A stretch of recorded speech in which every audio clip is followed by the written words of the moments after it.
HOA survey stakes appeared overnight across my land. Bright flags, mocking property lines. Earth movers followed quickly. Clearing brush like permission was already granted. I checked records calmly, deeds older than their entire subdivision dreams. 50 foundations poured while I documented everything silently. HOA newsletters bragged about expansion, ignoring my certified CC letters. I hired a surveyor, lasers slicing truth through morning fog. The boundary markers screamed fraught in cold. Precise numbers. Wetland maps overlapped perfectly with their blueprinted streets.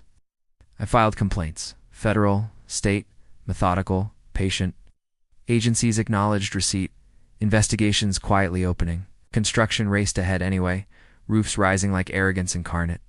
Buyers toured model homes, unaware of the ground's real story. Inspectors arrived unannounced, boots sinking slightly into saturated soil. Clipboards filled with red flags and whispered concerns.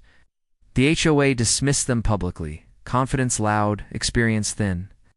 Rain clouds gathered early that season, heavier than forecasts predicted. Historic rainfall warnings issued, floodplain notices resurfacing ominously. I watched weather reports like court calendars. The first storm soaked everything, puddles forming where streets pretended. Inspectors returned, now with higher-ranking badges. Stop-work orders posted bright orange against fresh siding. HOA lawyers argued jurisdiction loudly, unsuccessfully. A second storm hit harder, water reclaiming old channels patiently. Basements flooded gently, insistently, undeniably. Buyers panicked, contracts questioned, lenders suddenly nervous. The Army Corps issued findings, wetlands confirmed beyond dispute. EPA notices followed, penalties outlined, remediation required. HOA emails turned frantic, tone shifting overnight. I filed suit for trespass, damages, and restoration. The court granted injunctions swiftly. Construction halted permanently, cranes frozen mid-sky. Another storm arrived, historic, relentless, documented everywhere. Nature did nothing dramatic, just returned to equilibrium. Streets became streams, yards became marsh again. No sirens screamed, evacuations orderly, losses insured.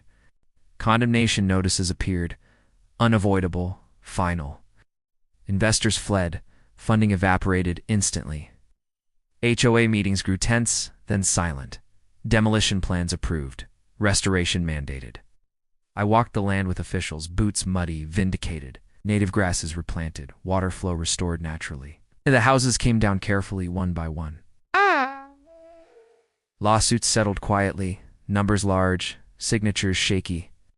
Buyers were compensated, anger redirected appropriately.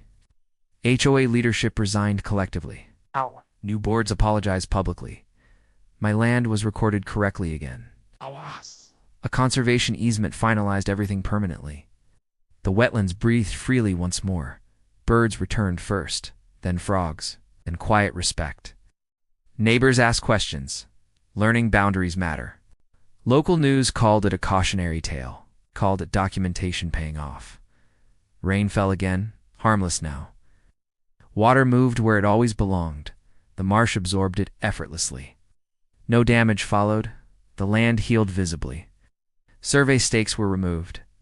Signs changed from coming soon to protected area. HOA bylaws were rewritten elsewhere. My attorney closed the final file.